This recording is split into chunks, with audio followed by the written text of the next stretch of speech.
What if I told you that there are just a few simple things you need to stop doing to at least double your productivity? So when I started my first job in strategy consulting, I was very eager and wanted to make an outstanding impression by delivering the highest quality possible in the shortest amount of time. As you can imagine, to-dos were never running out, timelines were always tight, and additional requests were always on the agenda. So the challenge was to balance my professional goals, my personal well-being, and the limited amount of time I had for everything that was on my plate. But what took me years to realize and would have made me so much more productive back then already is what I will share with you in this video. The simplest but most impactful productivity pitfalls. Later I will cover one of the biggest misconceptions of mankind, but before, let's start with pitfall number 1, which is not questioning. Now you probably say that, of course, you have been asking questions, for example at work, to better understand a problem, a task, or the broader context of a project. Even though that's great, very important, and also what I was doing at the beginning of my career, there is so much more than just asking the right questions. In fact, there are 3 aspects of not questioning enough that you should avoid to become more productive. The first helps you to easily make room to breathe and quickly clear up your calendar such that you have more time to actually work on your most important projects. And it's as simple as just questioning any existing or incoming meetings. I mean, look at Microsoft's most recent Work Trend Index, which says on average professionals spend around a quarter of their time in meetings, which is more than a day per week. By just cutting that in half, you would have 4 or more hours to work on your to-dos instead of sitting in more or less helpful meetings. Because we all know a lot of meetings, especially nowadays via Teams or Zoom, are not very carefully planned, without clear agenda or goals, with too many, often unnecessary people and scheduled for way too long. That's why you should question each and every meeting in your calendar and ask yourself if you are really needed for that meeting, and if yes, maybe not for the entire call, or what happened if you would not attend at all. If you are unsure, you should reach out to the meeting organizer and maybe you can clarify what's needed from you in a short 5-minute call instead of a 30-minute meeting. That's, by the way, also true for meetings you're scheduling. The second thing you should question is additional to-dos or activities and your contribution to such. That might be difficult, especially in the early years of your career, where you might not have the authority yet to do so. But this is just as important as questioning the importance and necessity of meetings to help you to manage your time and workload proactively before you even have something new on your plate. In particular, you should always ask yourself if any new to-dos or actions, for example, given by your boss or based on a client request, actually make sense, are reasonable from a cost-benefit perspective, and provide additional value or not.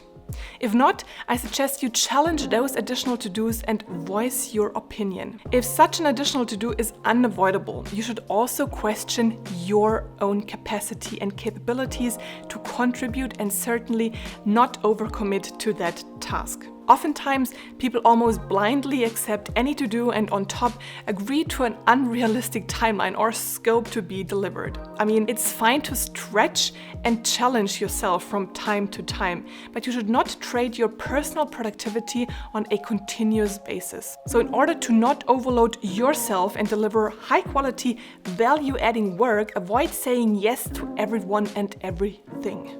I also found this very challenging, especially at the beginning of my career. But even if you're not yet an expert in the respective field, you can use your professional and logical judgment to raise critical questions. Today, I love challenging not only ideas, but also think it's necessary to challenge to-dos or other things that might be taken for granted. So I try to stay alert and also critically question my colleagues, clients, or my manager if a meeting or to-do is actually necessary or makes sense. So don't be afraid to speak up yourself if it's a reasoned question based on valid assumptions.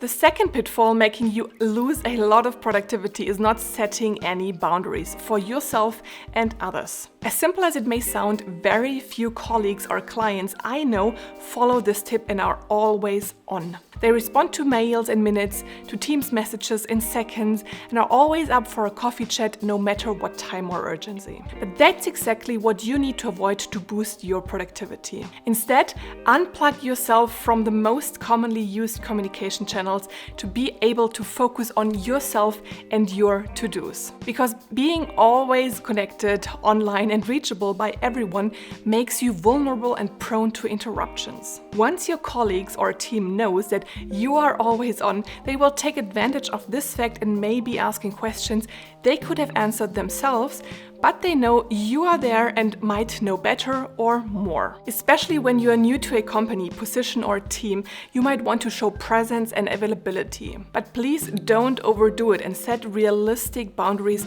right from the beginning. For example, close your email and chat program, mute your phone and stay at home or lock yourself in a small meeting room to get stuff done and do some deep work without any interruptions for some hours per day or week. That's also what I do. For my scheduled deep work blockers where I work on specific projects or tasks, I usually unplug so I can 100% concentrate on the task at hand. Setting boundaries for others is a great tool to get more things done, but you should also set boundaries for yourself. Most likely you have never thought about this fact, which highly impacts your productivity and well-being. But by setting boundaries for yourself, I mean being clear on whenever you're working versus resting and whatever you're doing in that resting time. This means that you should try and avoid mixing your personal and professional life too much. For example, by answering emails even though you are at home, working on the weekend, or just chatting about work projects via your private WhatsApp number. It might be the case that constant back and forth between private and professional life makes you lose a lot of productivity and maybe motivation because you cannot shut down in your free time. Or if you work during that time, you won't be as committed as you would have been during your regular office hours. So I try to split work and leisure as much as possible. Of course, sometimes I go for after-work drinks with colleagues, but that's not what I mean. I mean that I'm usually not checking my phone when I'm off, in the evenings, when I have left the office or shut down my laptop working from home. Of course, there might be exceptions for super high priority projects, but these should not become the rule. But what you might want to include in your personal routine is reading my free newsletter centered around practical productivity tips and tricks. So sign up via the link in the video description below. Now coming to the third pitfall to avoid, which I would consider one of the biggest misconceptions of nowadays professional world. It's not being structured and pragmatic enough. In fact, there are 3 aspects related to this pitfall that you must avoid. Getting rid of the first one helps you to free up time and reduce a lot of mental effort that you can use for other projects or to-dos, such that you get more done in the same time. It's about getting rid of or at least reducing your over-perfection. Even if you wouldn't describe yourself as being perfectionistic, I bet that you have this habit as well. Just think about your favorite projects or activity that you're currently working on. Wouldn't you want to get the best out of it and deliver the highest quality possible in the end? I guess so, since it's your favorite project. And in that case, I assume you would be willing to go the extra mile and further think about a potentially even better solution, although you might have already spent weeks doing so and reached a 90% outcome already. But that's the problem you need to avoid. Based on the Pareto principle, 80% of the outcome is achieved within 20% of the time, whilst the remaining 20% outcome takes 80% of the time. So as long as you stick to this 80-20 rule, you will work at quite a high productivity rate. But as soon as you have reached the 80-20 threshold, your productivity will decrease tremendously. Even though I'm also still struggling to stop at 80%, I know that most of the time it's best for me, my productivity, the current project, and all the others I need to take care of. So please stay pragmatic enough and realize once you have reached that point to move on to something else, even if it's your favorite topic. In addition, try to not just live for the moment, at least not when it comes to work. I see many colleagues falling for that, basically waiting on any given day for what it might bring, which to-dos there might pop up, or letting them surprise which meetings they have. But that's just hindering you from getting things done or diving into productive, deep work sessions.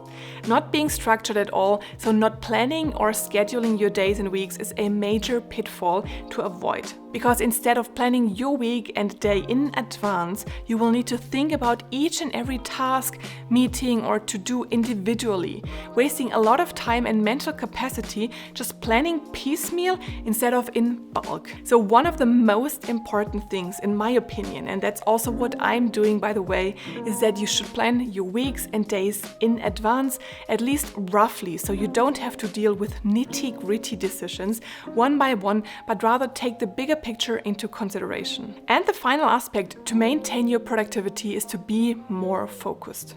And this is actually a lot easier done than you might think, because having followed the other tips discussed in the video so far, you've already laid the foundations. The final piece to the puzzle is just going a bit further than closing emails or other communication programs that might distract you from your actual work. It's about purely focusing on one thing at a time, meaning no multitasking.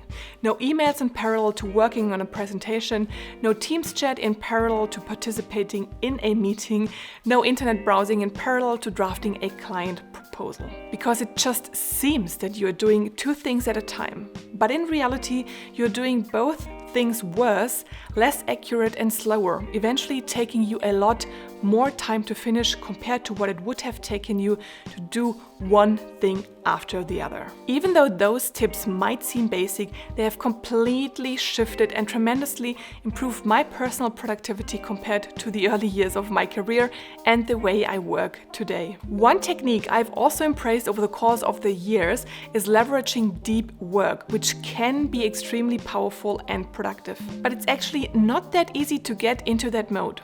So watch this video next, where I'll show you how this can be done and what other unknown advantages deep work offers.